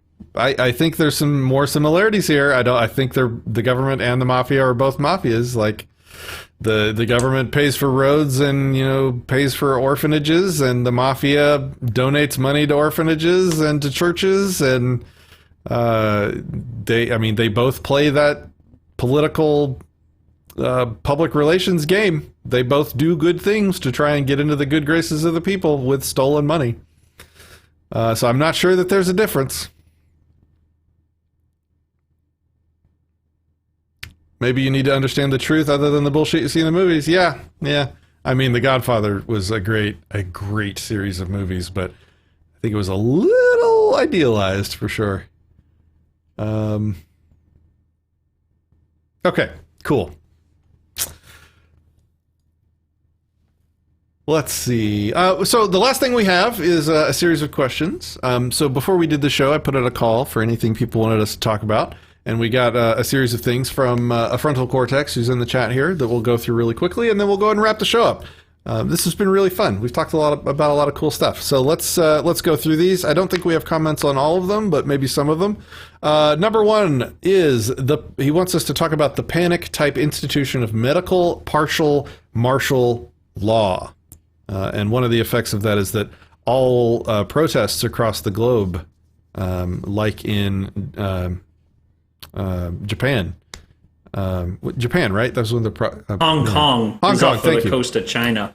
Thank you, Hong Kong. Yes, all those protests basically ended, right? So what we're seeing, like, it's like I made a post on Disenthrall recently about this. It's like right now you can like literally feel liberty being drained away. It's happening so fast. Like, they're just making up rules everywhere right now, and they're just doing things and saying they have the right to do things because of this, my constitution, my scribbles on paper, my authority, and no one's my questioning judicial them. Executive decree. Yeah, there's like a judge in Texas or somebody that's just issuing insane decrees, insane stuff. I'm sure you can pull some of those up. Judge Clay Jenkins in Dallas. He's just like, I'll see if I can pull up the contract for you, and I'll shoot it over to you. Pull it up full screen on your side. I'll make you full screen. Yeah, it'll be a bit, but go ahead. I'll pull it up in the meanwhile. Number 2, what freedoms will they want to take after this emergency? Well, that makes me ask the question, what freedoms do we have left? And that goes to a discussion we had a long time ago. It's like, what area of the world, of the market, of your life, does the government not have an effect on? Like, what's left at this point? Like, there's a little liberty left in guns. I think that's a pretty valid. This is a tough question. Like, every area of your life, I can't think of a single area of your life that's not affected by government. And so, what are they going to take next? Guns. Ability to travel, I think, is another one, to freely travel. I mean, they've already taken a lot of that. Like, you can't cross borders right now. For a long time, for hundreds of years, you can't cross borders without your papers. But I think more commonplace everyday style travel will be infringed on. That'll be taken. I think I predicted on my Facebook that large gatherings, like sporting events, large events, things like that, I bet they're going to want some system in place to make sure that people are sort of like vaccinated or medically signed off on or something like that. So like there's a bracelet that I posted on the Disenthrall page recently that you'll get, and it'll have a chip inside, and they'll be able to check your papers to make sure that you've had your vaccinations or whatever, whatever medical prophylactic whatevers that they decide that you need. And then, if you want to go in to see the Cowboys game, you're going to have to you're going to have to bump your RFID chip, and it's going to do a lookup in the central system to see if you're okay for traveling or for, getting on the train or for getting on a plane or passing the TSA checkpoint. You'll bump your bracelet. So I really, if I had to predict one freedom they're taking next, I think it's going to have something to do with travel. Maybe guns. Yeah, so those would be my two predictions. Website up now, by the way. Okay. So starting back, so there's a whole page of these are the orders, and you can read the full order. So all the way back to March, March 31st. I think there was even more before this. So I'll pull open the March 31st order. Stay home, stay safe. Whereas, pursuant to Texas Government Code Section 418.108, Dallas County Judge Clay Jenkins, blah, blah, blah, blah, blah, in order to prevent people from dying from COVID-19. A lot of whereas. Let's see. Effective as of. It takes a lot of words to steal liberty. There's a 1, 2, 3, 4, 5, 6, 7 whereases involved in this. They can't just say, "We'll kill you if you do this. We'll kill you if you do that." No. They've got to obfuscate it quite a bit. So, the county of Dallas in the state of Texas, all individuals currently living within Dallas County are ordered to shelter at their place of residence.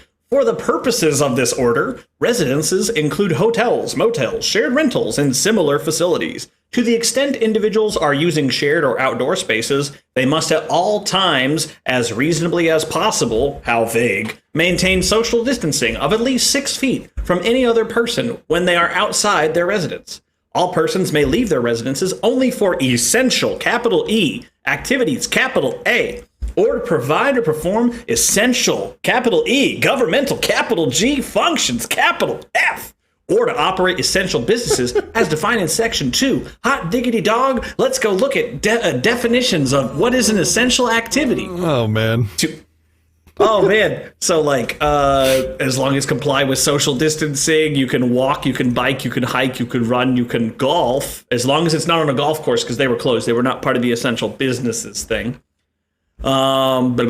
Essential travel related to the provision or access to essential, basically it's a self-referencing snake that just says, if you're essential, and you can do essential things essentially. Essentially. I got it. Now, so this is just a little bit, just kind of scroll through the rest of this, right? So this is just a little bit of the first order. And if we go back over to his main page here, he's got an amended order on April 1st, April 2nd, April 2nd, April 2nd, April 3rd, April 3rd, April 6th, 6th, 7th, So I read those words. Baby. I read those words where it says people are ordered. They don't want to say we order you because that would sound too honest. They say, we are ordered. And I'm like, this is that teaching moment I was talking about earlier. This is what you show people and be like, when did you consent to this? Show me the contract you signed that gave this asshole that calls him the judge, whatever the hell his name was. Show me that you're tiny and in Clay. The corner. You got to bring yourself back. Yeah, I'm working on it. All right. I want to be small right now. There you go. Okay. Show me where you signed on to that. If my HOA comes and takes a picture of my front lawn and they're like, hey, your grass is too long, you need to fix it. You agreed to the rules. And if you don't, we're going to charge you $25 a day because they're doing that to me right now. I don't go and say, oh, well, who the hell are you to order me to cut the grass on my lawn? No, because I signed the contract. And if somebody came up to me and was like, hey, Patrick, where the hell did they get the authority to demand that you cut your grass? I can show them where I signed, here are the rules. I agreed. Boom. There it is. And, my HOA can show it. And they're like, oh, your signature's right there. That's the rules. You agreed. Government doesn't have that, ladies and gentlemen. This judge asshole just ordered me to do something. I didn't agree to that. Go fuck yourself. How about that? Now, I'm in a weird situation because I was already doing that voluntarily because we have a medical reason to do so in my family, but that's not the point. Okay, man. So I got another thing to show you here, Patrick. I think you're going to love it. So we got four more prompts here. Yeah, so this is just the current orders that have been disseminated. Employers must designate both a member of management as the COVID-19 safety monitor and a senior hourly employee. They are involved in basically making sure that the rules above are followed, whatever you're a manufacturer or a distributor. And if you violate this order, it's only a misdemeanor, but we're definitely going to charge you up to $1,000 or throw you in a cage for up to half a year at 180 days. Wabam! Dang, there it is. That's the threat of death. Now, see, leave this on the screen for a second. You got it. Most statists that talk about this, when you say all laws are at the point of a gun, they are a death threat. They will say, well, no, I know what you're talking about. Like, most laws aren't death threats. And they'll look at this and they'll read these words. A violation of this order is a misdemeanor punishable by a fine not to exceed $1,000 and or confinement in jail for a term not to exceed 180 days. They say that's not a death threat. Nowhere in there does it say they'll murder you if you violate this order. So you're full of shit, dude. Laws are not death threats. Scribbled on paper by magical politician ceremonies. But here's what they never think, and this is a great and again, we're just getting all these teaching moments, so here's another great one. What this means is, if you don't resist us after violating this order, we'll fine you up to $1,000 and or confine you in jail for a term not to exceed 180 days. What is never, ever written here is the if you don't resist our involuntary, non-consensual control over you. If you violate this order. If you violate this order and resist us, the penalty is up to and including murdering you. Every law ends with murder. Otherwise, the law is meaningless. Because if you can resist it, then everybody would resist it. And if you resist it hard enough, then nothing would happen. You'd get let off and no harm, no foul, bro. You resisted enough.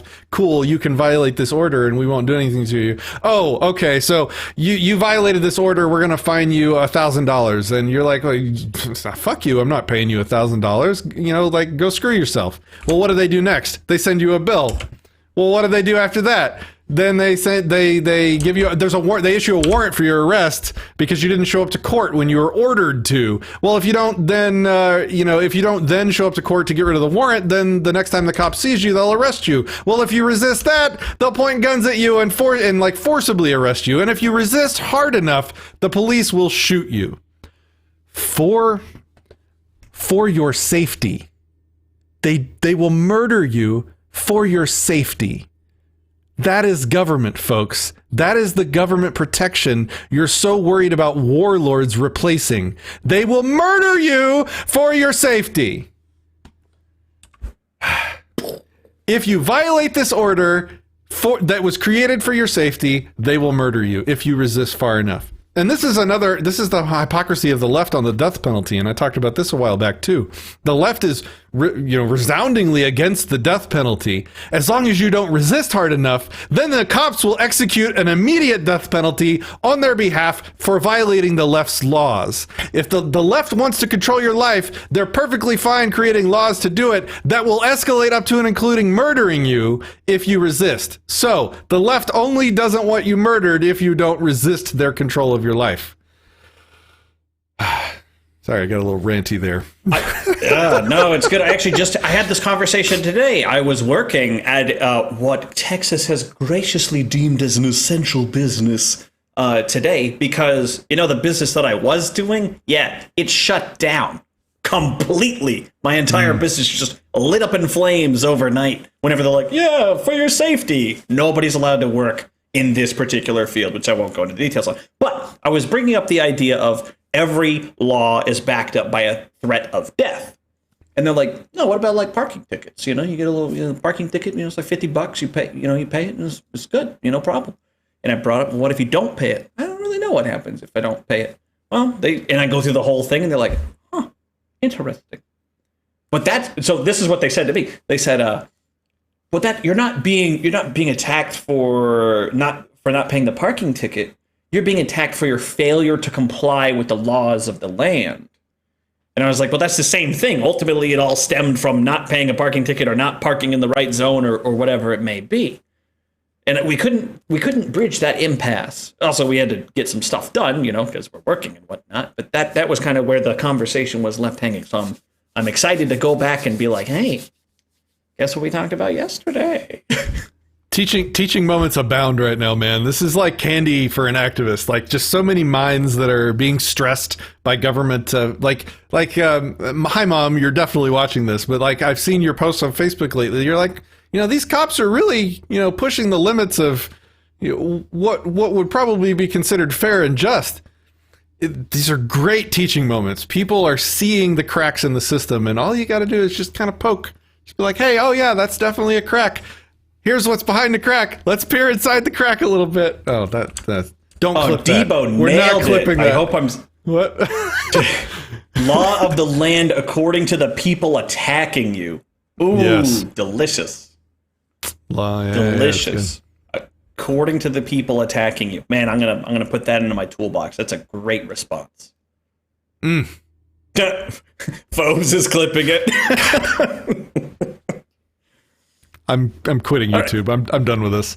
All right, number 3. If COVID was something that took out 10% of the population, what could any government do about it? Yeah, nothing. Like, it'd be the same thing as the government making viruses illegal. Like, all they can do is add more force to the equation, which will never turn out better than it would otherwise. Like, adding force to a catastrophe will do nothing but make the catastrophe worse than it would have otherwise been.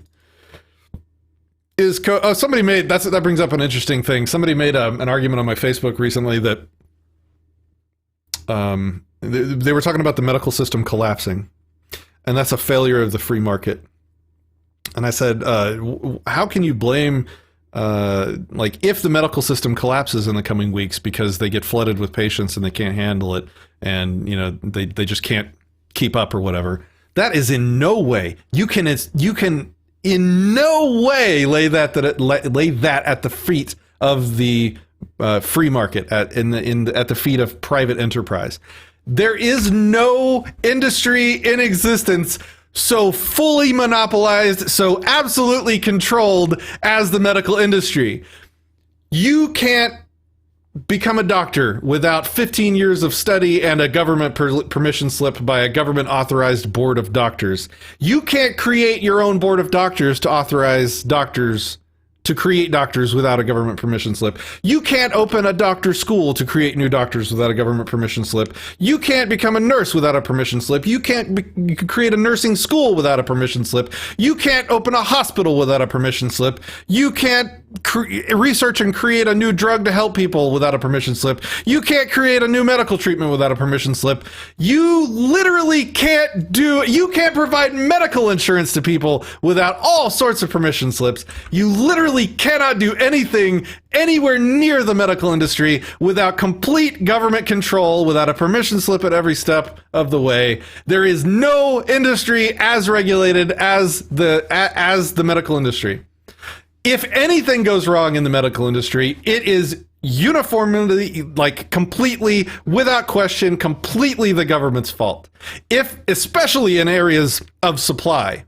So we're talking about the medical industry collapsing, and that being the fault of the free market, just not being prepared. And there's this economy where things are only produced, to hold a minimal stock. And so when a spike in demand happens, then no one has stock to provide supply for it. And that's a failure of the free market. No. You don't, in an industry where the government controls the supply of literally everything, sorry, you don't get to lay that at the feet of private industry. If I can't create 100 new doctors over the next 6 months by opening a new med school, sorry, you're controlling the supply. That's not private industry's fault. If I can't print and sell rebreathing machines without becoming a licensed pharmaceutical company, and without having my product go through 2 years of FDA, yeah, scrutiny and testing before I can sell that.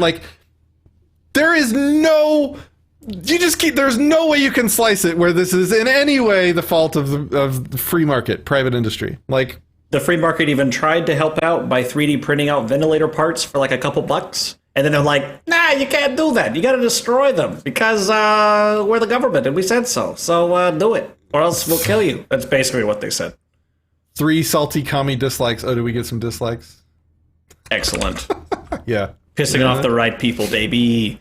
What's up, Thunderbiome? Good to have you. Yes, this is a voluntarist channel, and what that means is kind of a small L libertarian, or we want all relationships in life to be voluntary. It's like a very simple kindergarten, like my 5-year-old can understand it really easily. We take that simple rule for life and that simple set of morality and ethics, and we apply it everywhere. That's all a voluntarist is. We want every relationship in your life to be voluntary and non-coercive. Welcome to the channel. Good to have you guys.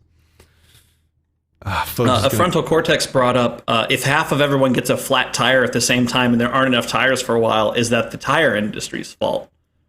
No. I wouldn't say so, even if it was fully free market, because it's no one's fault if everybody gets it and everybody wants to go out and buy it. The real kicker is, like, I'm seeing real-time supply and demand curves not working because people are not allowed to charge what things are worth, like toilet paper shortages and stuff, where it's like, man, we as a grocery store cannot charge more, and we're down to our last box. I guess I'll see it go out the door for $3. See you later. It'll be a while till it gets here. Compared to if it was $30, man, I'd be willing to start my own toilet paper shop if that's the case. Let's go figure this out. Yeah. And so, like, a couple days later, after I had the debate with that guy who said that it would be the private sector's fault if the medical industry collapsed under this strain, almost like, oh my goodness, what happened? That was crazy. That was me. That was my bad. I was working on something. All good. There's a video. Go check it out after you're done watching the stream. There's a video on the Smarter Everyday YouTube channel where he talks about these groups of people organizing these massive 3D printing and what do you call it? Injection molding. There's people getting together to supply hospitals with these products that they need to help save lives right now. It's like a lot of people doing this massive, super complicated supply chain out of nowhere, crowdfunded out of nowhere. That's the free market, meeting the demand for these products. And none of it's licensed. And had it been done 6 months ago, would have probably been highly illegal, and these people would probably be fined or put in prison for doing it. Go check out that video when you're done with this stream. It's on Smarter Everyday. Smarter Everyday. Yeah. Yep. Destin. It's his most recent video. It's easy. It'll be easy to find. Okay, number 4. Is COVID-1984 a net positive for humanity? We already talked about the silver linings of it. I would definitely not say it's a net positive. There are thousands of people that have already died with it. So that's a bad situation all around. Hopefully the human species will come out the other end stronger for having gone through this trial. That's probably what I would say for that. Or for anything that's bad that happens. Like, it's true. Not a matter of, like, don't be grateful that you're in damage or in pain or in suffering, but be grateful for, like, hey, at the other end of this, I'm going to be stronger. Or I'm not going to be around anymore, and it doesn't really matter at that point, does it? So. Yeah. And I don't think there's an objective way to evaluate the question of whether it's a net positive. There's too many subjective valuations in there. Okay, number 5. Are trained medical professionals ethically bound? This is the one Kason was kind of excited to talk about, I think. Me too. Are trained medical professionals ethically bound to continue to work in a hospital infected with the virus? I think that's a great ethical question. What say you, Kason? Well, so I would start with what have they promised to do? Because I don't think anybody is under any obligation to serve another person, no matter how skilled you are in your profession and how in dire need somebody is of your profession's skills. No one is the master of another. But if you promised, hey, I'm going to take care of you and this is what I'm going to charge for it, and then you're under a contract, like, I've been to a hospital before. I have not read that stack of documents. Patrick, can you tell me about the stack of documents that they have? Anywhere in there did they say, Dr. Kason is going to be your doctor and nobody else will replace him? Or did they have like a general clause, or how did that work? I mean, the customers have an agreement with the hospital that the hospital will provide care in exchange for insane amounts of money, and then the hospital has separate contracts with the doctor saying that they will pay the doctor XYZ amount in exchange for them providing services for the hospital. And so, like, if the doctor refuses to perform, I mean, I don't know what a doctor's contract looks like. I'm sure there are, outs. I don't know. I have no idea what a doctor's contract looks like. But, if he agreed in his contract to not be able to abandon his post in a time of crisis or emergency, well, then that was his agreement. And whatever penalties was in that contract is the ones that should probably be exacted upon the doctor. But I don't have a direct contract with the doctors. All my contracts are with the hospital. So I think that's probably my answer to that, actually. It's like whatever the doctor and the hospital agreed to is the agreement that should be enforced. And so if he signed a contract saying that he would be bound to continue working in the case of a virulent, whatever, virus outbreak, then that's the agreement, right? Yeah, and I think that's the extent of it whenever it comes to, can somebody quit? Can somebody not quit? I mean, absent an agreement, yeah, you can quit whenever. But if you have an agreement saying, hey, I'm going to give 2 weeks notice or whatever, then yeah, you got to honor that. It's as simple as your word is your bond, which is the same thing across all contracts. What is it called? Hippocratic oath? Yeah. So the first do no harm thing. I don't know if is that a myth or is that real? No, I'm pretty sure they take the Hippocratic oath when they graduate med school. So who are they taking the oath with? So let's treat the Hippocratic oath as a contract. Who are they signing that contract with? Who are they like? I don't think it's valid to say that they have contracted with all of the human species when they take the Hippocratic oath. Like, I don't feel like that's an agreement between me and all doctors. This might be an interesting conversation, but like if they took the Hippocratic oath with, I mean, that's just like a do no harm thing, right? That's not like a positive obligation to perform medicine. That's a negative obligation to not hurt people, right? I don't know. I'd have to actually look up what the Hippocratic oath looks like. I'm rapidly reading through it right now. Okay, I'll move on to number 6. Please, no one will I prescribe a deadly drug, nor give advice which may cause his death, nor will I I will preserve the purity. This is like the 5th century BC, this particular one. I'm looking to see if there's... Oh, here we go. Adopted 1948, amended 1966 and 1983. I solemnly pledge myself to consecrate my life to the service of humanity. I will give my teachers the respect and gratitude which is their due. I will practice my profession with conscience and dignity. Grandma the health Bones of my says, patient... Sorry, go ahead. Yeah, what does Grandma Bones say? Grandma, I want this. Isn't it swearing to Jesus?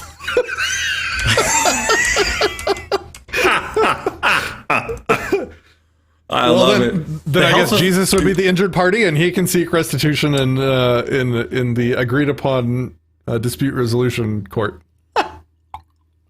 So, just so you know, my source here is the Association of American Physicians and Surgeons. Yeah. Apparently, some kind of group that is involved in that. I will respect the secrets which are confided in me even after the patient has died. I will maintain by all the means in my power the honorable and noble traditions of the medical profession. My colleagues will be my brothers. Interesting. I will not permit considerations of religion, nationality, race, party politics, or social standing to intervene between my duty and my patient. I will maintain the utmost respect for human life from its beginning, even under threat, and I will not use my medical knowledge contrary to the laws of humanity. I will make these I make these promises solemnly, freely, and upon my honor. That's the Declaration of Geneva of the World Medical Association in 1948. Looks like there's a couple different ones. A modern Hippocratic Oath by Dr. Louis Lasagna? Yes, Lasagna. That's his name. He's Dr. Louis Lasagna. I love it. The Oath of the Healer by Louis Weinstein. Okay. Yeah, there's a ton of these. Wow. Okay. I'm interested to know if that's a thing. You know what? I'll have I know a doctor personally, and I'll chat with him about it. Yeah, I know you do. Yeah. That'll be an interesting conversation.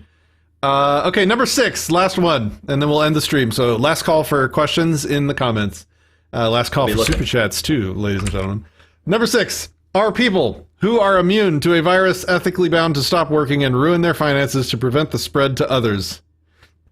Well, we kind of talked about in the beginning with where the culpability lies for knowing you have a virus and spreading it. Not on private property. But yeah, private property solves that for sure. So I would say it's up to the owner of the property you're working on, and then like I still hold the position that I held in that debate, that you have to use your property carefully so as to not hurt people. But I think we're tabling it for now, and we might return to it later once Kason has thought about it more. We'll see. I got to have an offline chat with you. I don't want to have it here, but I think I got a crux of an argument being formed. Kick ass. I'm excited. All right, guys. This was a really fun stream. We covered a lot of really cool stuff, and we got a couple more in the bag that we'll do next time.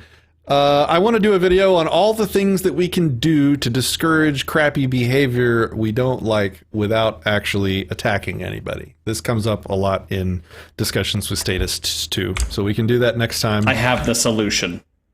Uh-oh.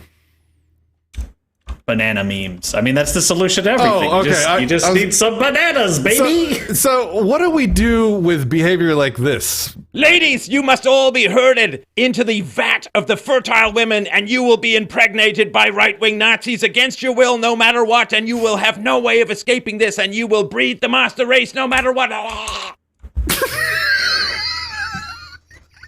What is that? I don't know what's happening. I assume that clip is out of context. I hope he's playing a character. Oh, man. To be fair, that was out of context. And immediately after he said that, he's like, that's going to be clipped out of context. And I was like, you're right, it is. Click, click. Oh, so you're saying that that's okay to do, whatever you do, but not okay to do it, whatever Foams does it? I knew it. I knew you were going to say that. I knew it. Well, I mean, Foams already did it. Yep. All right. Okay. You won. Okay, guys. Any last call? I think we're good. No more questions. Should people not immune be? Cop Block Hot Springs. Should people not immune be forced to vaccinate for the vaccinated? No one should be forced to do anything in life ever, unless it's your private property and you want to have a rule that anybody that comes on your property consents to being vaccinated. The only way you could make that happen is on your own property, and anybody that went on your property and refused the vaccination would be a trespasser. So private property solves most of these problems.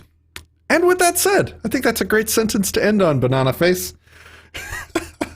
Thanks for watching, guys. Remember, Anarchast tomorrow, 6:30 p.m. CDT. We will have a vaccination debate. It will be a different kind of debate than you've probably ever seen before anywhere on the entire internet. I have and I'll probably share the document actually. I have a Patrick's debate format document that I've been working on over the years. And it's meant to create a productive, reasonable, rational debate on the internet, which is like saying I created a document to make water dry, but we're going to try it. And I think let's be clear. Water is not wet. Water is in fact dry. What? We'll have a discussion about what is wetness at some point. It'll be good. Okay. All right. So Anarchast tomorrow, 6:30 p.m. CDT, and then I think a few days after that we'll have a cool interview with some 3D printable gun designers anonymously. They'll probably have. I think we're going to need to set up some voice anonymization for them. We'll see how that goes. But we can make this happen. Kelby, thanks for the $1. Appreciate you. You guys have a great evening. What? Don't go yet, Patrick. You have to say taxation is theft in Russian because Kelby said so. I don't know how to say it. I don't know how to say it. How do you say that? I'll say it. I don't even know what you just said. So you're gonna have to teach me that later. So we're going to be interviewing the two guys that designed the 3D printed guns, and I think as part of that process after that, so that interview is going to be an Anarchast, but after that, I think I'm going to actually try and build the, is it FMJ? No, I forgot the name of the most advanced 3D printable gun out right now is a 9mm, like carbine FGC9. FGC9. I think I'm going to actually try and build and print and create one of those. It's a pretty involved process. It involves like, electrolysis to actually like home electrolysis to rifle the barrel. So you like buy a pipe, like a common like pipe from the store, and then you 3D print an insert that you wrap wire around and run current through, and you submerge it, and it rifles the barrel for you, like it's like something you can do at home. So I'm going to try doing that, and then I think there's like one little MIG weld that you can do that's like super easy, but that's like the hardest part. The rest is all like 3D printed parts. So I am super excited to try building this thing, because I think this channel actually was like the first channel on the internet worldwide to live stream the 3D printing of the Liberator, the first 3D printable gun. So I think it would be only fitting that we also not live stream, because it's probably going to be I don't know. We'll see what we do. All right, guys. Until next time, take it easy. Goodbye. Whoa.